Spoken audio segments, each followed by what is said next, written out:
女人在触摸她素未蒙面父亲的遗物时，竟然惊奇地看到死去多年的外婆突然现身，还温柔地给母亲梳着头。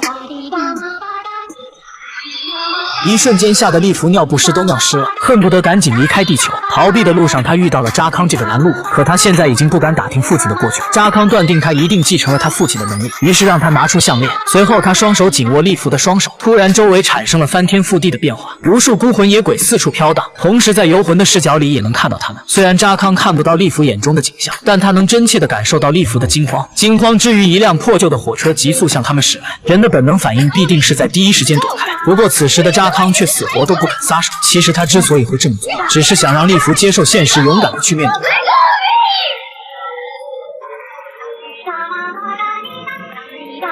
有了利弗这个红外探测仪，扎康对找到地狱恶魔更加有信心。可不出意外的话，意外马上就要发生。一辆与擎天柱同款的货车向他们冲来，将他们乘坐的汽车撞出10万8千里。通过碰撞，扎康进入了另一世界。黑暗中，泡面头女孩向他求救。看到恶魔的出现，他面露恐惧，立刻将女孩抱在怀里。这一刻，他只能眼睁睁看着恶魔带走女孩，自己却是无能为力。突然，他被惊醒，回到了现实。而刚才的那个小女孩，一定与他有着至关重要的意义。然而，此时的利弗与查理被困在了车里，附近的高压电线被人操控成了精，来回摇摆，令人呼吸急促。扎康伸出右手，虔诚施法念咒：天地无极，乾坤借法，昊天正气，万法归宗，波耶波罗蜜。高压线似乎听懂了他的中式法咒，突然消停不动了。见时机成熟，查理首先把利弗救出。就在他也要撤离时，高压线摆脱控制，一击贯穿了他的胸膛。